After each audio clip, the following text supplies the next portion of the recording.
I am so happy. Spooky season is finally upon us again, and I'm trying to get you prepared. You need to have the exact books that are going to get you into the spooky feels, and I think I have your back.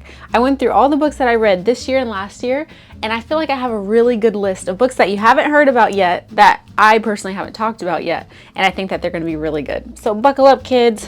Also, do you like my mug? It's so cute. This tea is disgusting.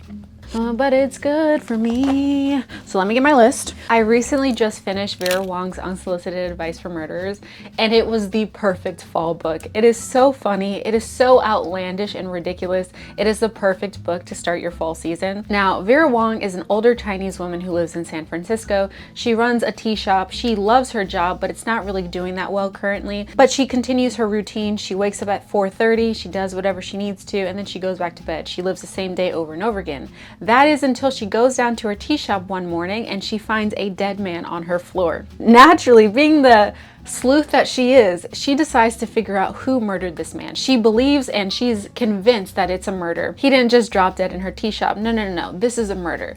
So she decides to play detective, and there are like 5 different suspects she has that go into her store right after the murder, and she believes that they're the ones who killed him, right? And so you follow her just being absolutely ridiculous, following this story and getting to know these 5 different people. They're all people who are connected to the guy who died in some way. And it's ridiculous because Vera Wong, again, is an older woman, but she is mentally sharp as a tack. She is so funny without trying. And this is the same author who wrote Dial A for Aunties, and I just love her writing. Not only does she show the representation of the Asian community, but she also shows like the dynamics of family and how we can all relate to them in some way, because with Vera, she's just such a likable character. She's ridiculous. Honestly, when I was reading this, I was like, oh my god, this is my grandma to a T. Like, just goes into everyone's business, but is full of love and kindness, and she's very stern, very like to the point, and that was like my grandma completely. But I think that everyone can relate to that in some way because it just shows that specific part of family dynamics, and it was just so enjoyable. I continued to laugh. I was baffled.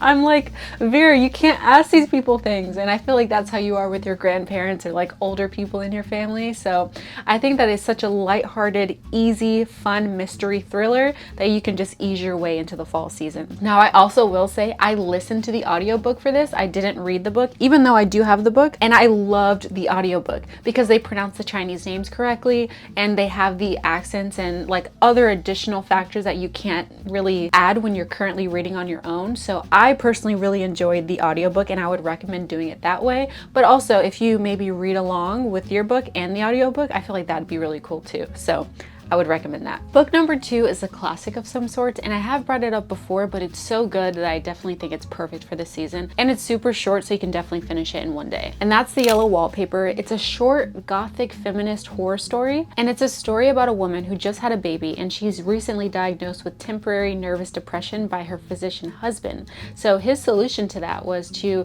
drop her off at a mansion in the middle of the summer.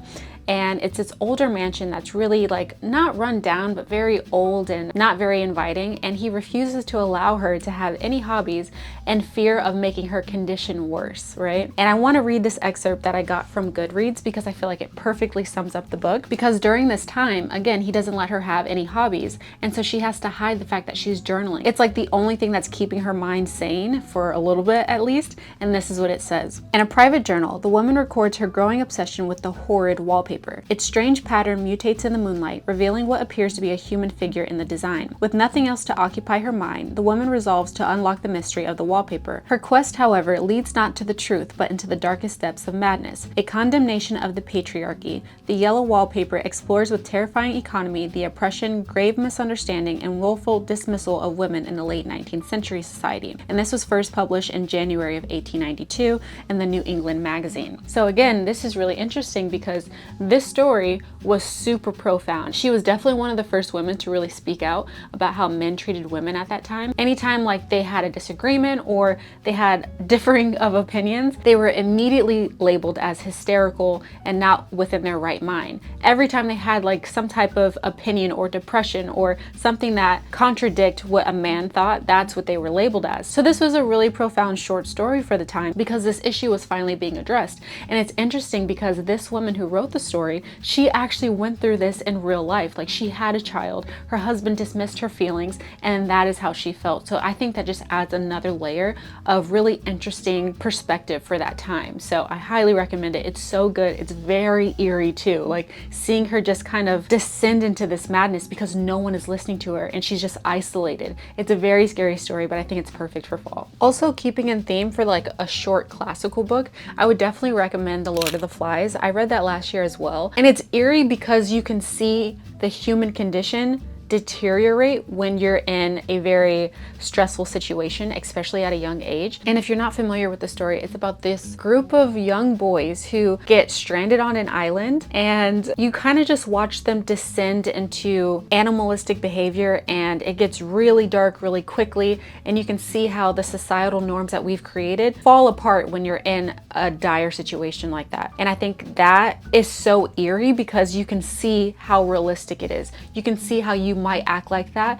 in a stressful situation where you don't know if you're gonna live or die. I highly recommend that book. I really enjoyed it. Again, it's like a classic, but it's definitely still a hard hitter. Now, a book that's actually on the list is Coraline by Neil Gaiman. I read this year as well, and this was really, really good. So my family and I watch the Coraline movie every fall. My niece really enjoys it. It's just so beautifully done. I love the claymation, the art, and the colors. It's so cool. I love how they explain the story, the music, and how eerie it is. It has the guise of being a child story, but if you really think about what's happening, it's really quite terrifying. So I think that's why we love it so much, and the art is just beautiful. The book is also just as good in my opinion. It's just a completely different take on it while still being tethered to it by the basic like plot line. Because Coraline, she still moves into a new home with her family. Her parents don't really give her a lot of attention, so she's exploring the house, just trying to find something to do with her time. And when she does that, she finds this door in the house that leads to a completely new world. And it seems like it's everything that she wants, but in reality, it's too good to be true. And she has to decide which world she wants to live in and if she's brave enough to actually do it. And it's so nerve-wracking to watch someone try to take advantage of like the naivety of a child.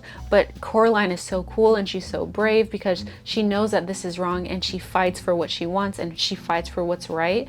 And even though it doesn't seem like she's picking the right choice because this other world here is a lot more fun and she gets to do whatever she wants, there's real consequences to doing that. And I think that also teaches children a lesson too. And not just children, I think adults as well. When I read it, I was just really interested in the story and it just seems so cool. And it's another take from the movie because the book obviously came first, and you get to see other aspects of Coraline that you can't really translate into the movie. So I think that's cool too. So I just genuinely enjoyed it. I think it is perfect for fall just because it's so creepy. If you really think about it, it is terrifying. So I highly recommend that one. Next up is Bride by Ali Hazelwood. I genuinely enjoyed this book. I give it just like a 3.5 star, but I thought it was really good. The beginning is a little slow, but after that you really get into the story and you kind of fall in love with the two characters. And this is about Misery Lark. She is a vampire and she's being forced to marry the werewolf Alpha because it's going to bring peace for both species. But she's no saint. She has her own reasons of doing this, and you kind of watch that story unfold as she's falling in love with this alpha werewolf. And I think I really like this story because Ali Hazelwood does this thing where she loves to involve science in her books. And it's a new take on vampires and werewolves because it's based on science. It's based on like basic evolution of how these mutations could have occurred, and then this is like the reality of that. This becomes a new species. So it's really cool to see because you've never heard of a vampire acting so human-like because it's based more on reality, even though it still has that fantasy element. So it's really interesting. I really enjoyed it. And plus there's like this mystery element to it because you're trying to figure out, first of all, what she's looking for, why she agreed to this in the first place. And once you figure out that, you're invested to see if she can figure out the little mystery she's trying to solve. So there's a lot of layers to this story and it's really good. I really enjoyed the romance of it. I think it's perfect for the fall season. Next up is The Couple Next Door. I know I've talked about it a few times this year, but it was so freaking good. I read it in one sitting and I think it's perfect for the fall season. It's about Anne and Marco Conti. They just had a baby. They seem like the perfect couple. They have a beautiful home. And one night they go over to their neighbor's house for a dinner party, and they were specifically told not to bring their daughter. So Cora stays home, baby Cora stays home. They go over to the dinner party, and when they come home late at night, they discover a huge crime has been committed. And everyone's pointing the fingers at the parents, but then you see that the truth is way more complicated than it seems, and you follow that story. When I tell you I could not put this book down, I thought it was so well done. Every time I thought I figured out what was going to happen, a new twist would happen and I would literally never catch on. It was so freaking good. And I really liked it because it's short. Like, you can literally read this in a day. It doesn't seem too wordy already. It doesn't seem like a huge commitment, especially because the story is so good. And I think it's like the perfect real thriller to get started with the fall season. Now, before I let you go, there is a bonus book that I'm still currently reading, but I can already tell that I'm in love with it. And I think it's like very Gilmore Girls-esque type of book. And that is The Lost Bookshop. This book is so beautiful. It's almost like lyrical, and I'm enjoying it so much. I'm reading it on my Kindle currently. I think it's free on Kindle Unlimited, so definitely check it out. But it's about these three strangers. They start off as strangers and they all feel a little lackluster about their lives currently. And then this magical disappearing bookstore kind of brings light into their life. It has a lot of magical realism, it's romance, it's mystery. There's so many different elements and it's so beautifully written. Again, I'm not done with it, but wow, I'm enjoying it so much, and it's definitely giving me the fall feels that I'm looking for. It feels like romantic and beautiful, but also like a little dangerous as well, because you're trying to figure out this other thing that's happening, and these people have very complicated backstories, and you see how they intertwine with each other, and it's just such a beautiful story. I can already tell that minimum worst case scenario, it's a 3.5 star. I just don't know what it's going to be yet because I don't know how the story is going to continue to develop, but so far I'm having a wonderful time, and it is definitely giving the fall vibes that we were looking for. So I'm just going to throw that in here before I let you guys go, and that is everything. Happy fall season. I love y'all so much, and I'll definitely see you in the next video.